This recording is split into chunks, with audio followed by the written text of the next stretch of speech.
Hi everybody, I'm Patrick Dockery. In my life, I have worn many hats and tasted many flavors. As I travel the world, I explore the finest cities in search for culture, history, and great food. Along the way, I get to meet today's most interesting celebrities, focusing on the positive side of life, allowing them to share their causes, charities, and what truly fascinates them. We cook and dine with some of the finest chefs of our time, preparing healthy and delicious meals in some of the hottest restaurants. Also, we showcase the latest, most creative, and hippest trends of beauty, fashion, and lifestyle. I pursue my passion for health and fitness and acquire some of the most innovative wellness strategies. And now, I want to share this all with you. So come along on this amazing journey, and together we will experience a world of health, beauty, and life. On today's show, we're in the kitchen with the guy's guy, Sean Kanan, best known for his daytime acting roles on Bold and the Beautiful and now appearing on General Hospital, where we cook up one of my personal all-time favorite dishes. We then head out to Memphis, Tennessee to Lansky Brothers, famously known as the Clothier to the King, Elvis Presley. We meet up with Hal Lansky to learn how for many years they dressed the king himself and see Lansky Brothers' one-of-a-kind showroom. But first, let's head to LA to visit with Sean Kanan.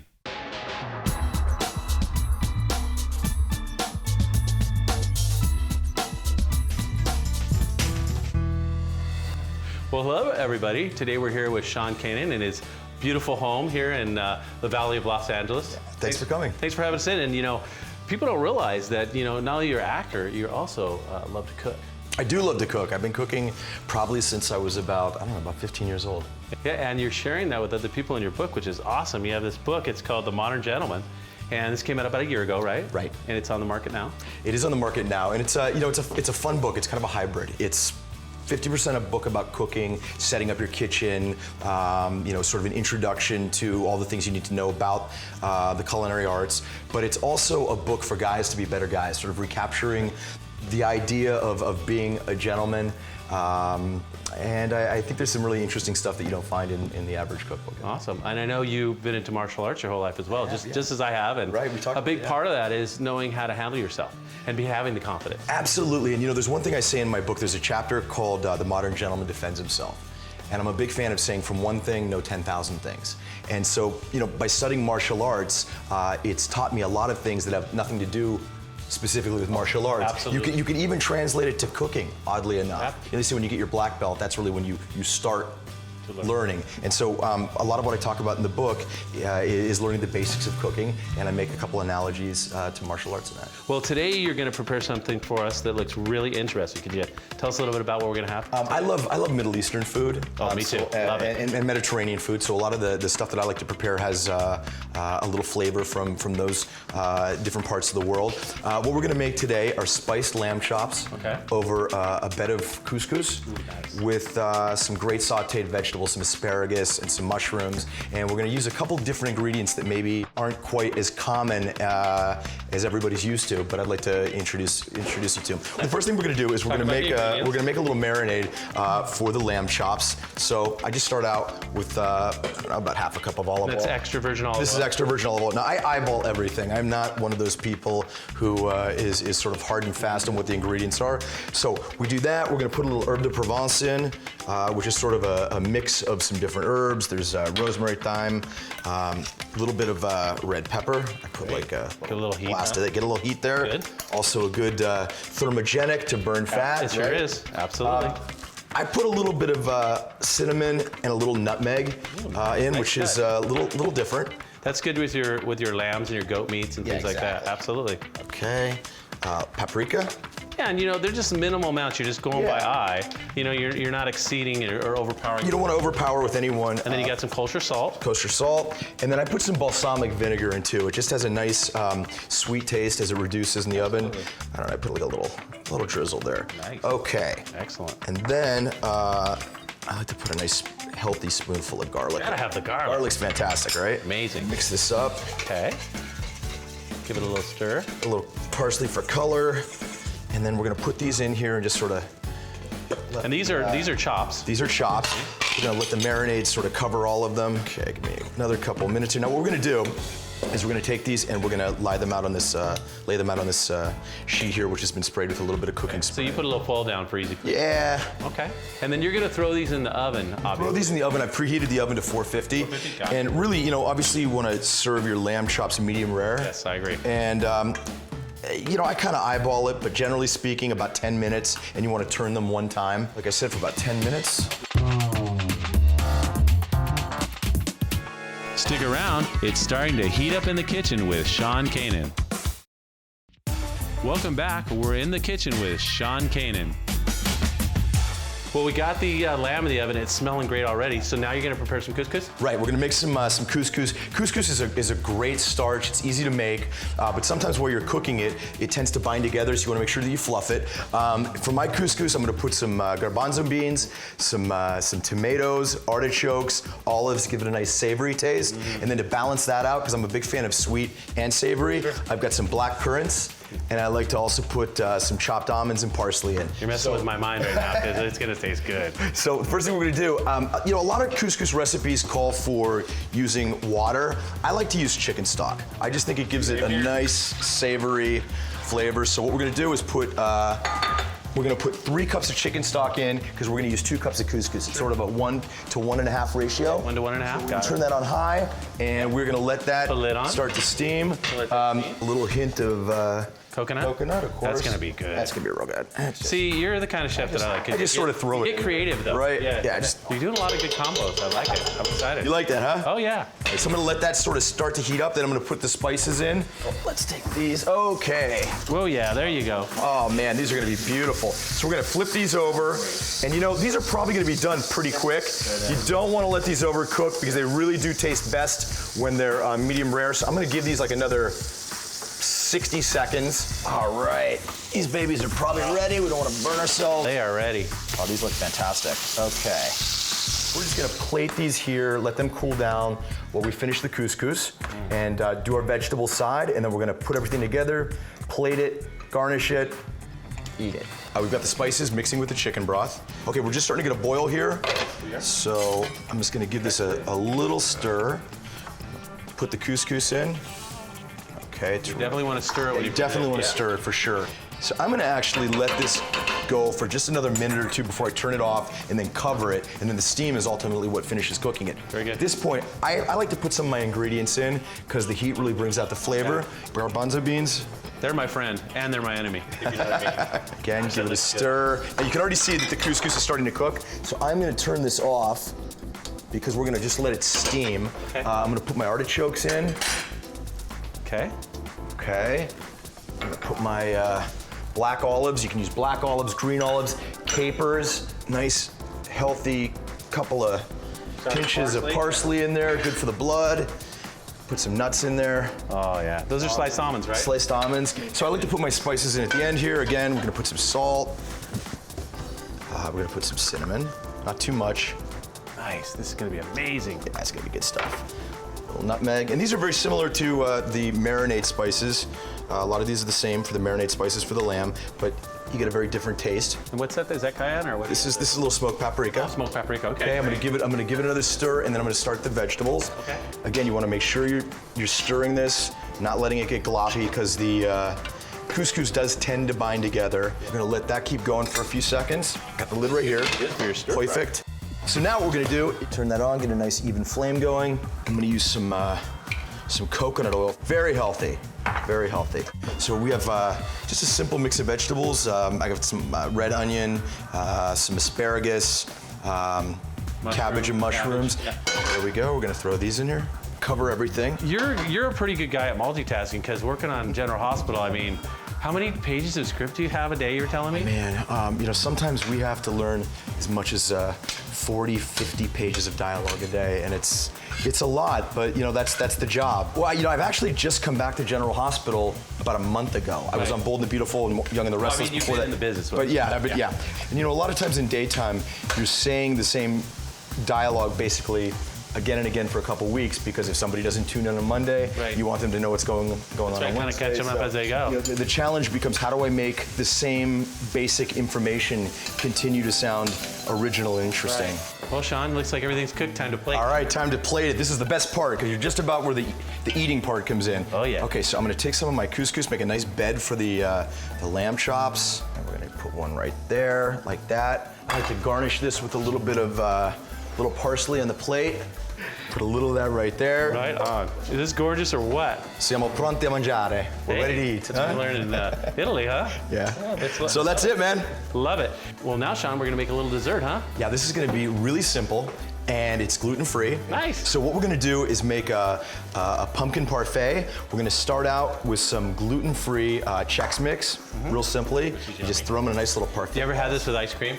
I don't, but you could. You could. And to make the pumpkin, what you need to do is just get some pumpkin in a can. Yeah. That's what it looks like first. Little condensed milk, right? Condensed milk, an egg, Okay. and Splenda. And then you just stir it up. Stir it up. And then you bake it And for a then little you bit. bake it. And it looks like this. And it looks like this. So this is whipped cream that you made up. You gotta be a little careful, because you don't want to do what I just did, which is get it all over the side of the glass. And there you go, just sort of layer it in there. Sure. A little more.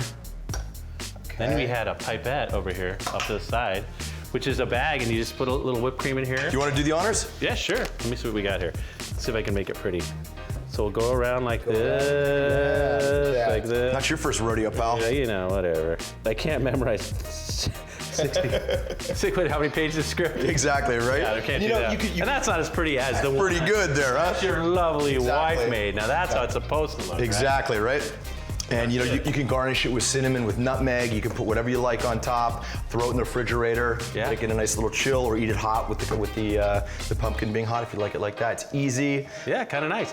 Well, now we have a special treat, because we're going to bring the crew in, your family, Right. and they're going to help us taste this food. And this is right. like a common thing around the household, huh? Everybody eating together? It is. It is. the best, we like to right? get in here. We like to cook. Either I'm Yeah. doing it or Michelle's doing it, and let's see what they think. Well, here we are with the crew. Wow, big crew here. Big family, huh? Who do we have here? This is Giovanna. Hello. Aunt Sophie, my wife Michelle, Peter, Juliet, and Simone. Hey, you ready? You okay with this food? All right, well, let me try it first, make sure it's okay. Cut a little of the lamb. I'm gonna taste it. Oh my gosh. Is it good? It's safe to eat, guys. Very good.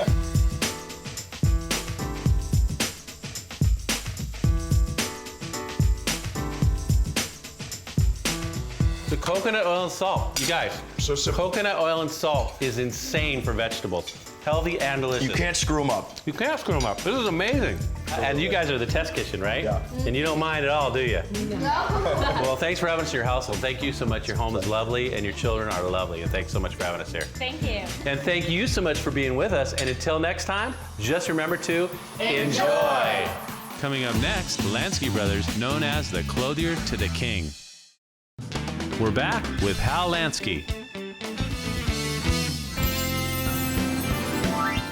For nearly 65 years, Lansky has made the latest fashions available to the king of rock and roll, Memphis locals and visitors. The store that permanently changed how America dresses. Well, here we are in Memphis, Tennessee, in front of Lansky. This is where Elvis used to buy all his clothes, and we're gonna get the story about Elvis and all the stars around here straight from the horse's mouth. This should be a good one. Come on, let's go. Well, hey, Hal, how you doing? Good morning, Patrick. It's good to see you. You know, they said you would come to see me, and I'm glad you're here. Yeah, I'm excited, and there's a lot of memories in here, huh? Right, yeah. This is our store. It's Lansky at the Peabody. We've been in business 67 years. Long time. And I'm second generation, and we also have third generation in. But my dad, who founded the company in 1946, his moniker is Clothier to the King. We have that trademark. Anyway, my dad saw this young man looking in the window. He didn't know it was Elvis, and of course Elvis didn't know he was Elvis That's either. right, not at that time. He was a young man, and my dad said, "Come on in, young man. Let me show you around." And Elvis said to my dad, "Mr. Lansky, I don't have any money, but one of these days I'm going to come in and buy you out." my dad said, young man, don't buy me out, just buy from me. And that's what started their lifelong relationship. But he shopped with us from the beginning all the way to his death. As a matter of fact, the hotel we're in now, my dad outfitted Elvis for his junior-senior prom in 1953. Yeah. He put a nice lightweight pink tuxedo coat on him, and we like to take credit for the pink and black color combinations of it. That was one of his trademarks, right, too. Yeah. You know?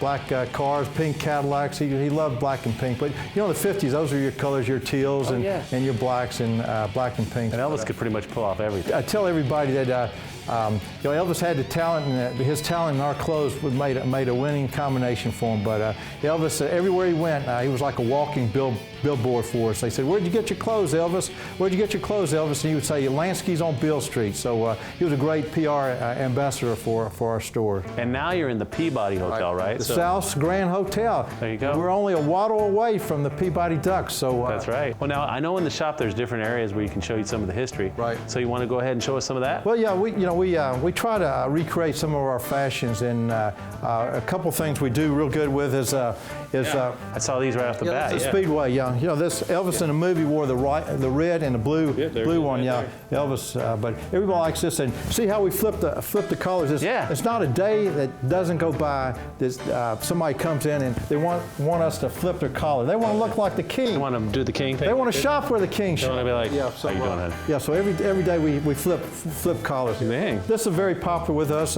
You know, of course, a lot of our shirts are wild. You know, nothing's new. You know, I've been in this business for a long time, and you know, I tell you, I have my daughter. She's third generation. She gets so excited when she sees new stuff. I said, Julie, you know, I've seen this thing 20 years ago. What goes around comes around. Right. So nothing's really new. But Elvis in the '60s, he loved the paisley looks. It's like the Carnaby streets in London, and like this coat right up here over my shoulders. I don't know if you can see that. Yeah, we can catch that.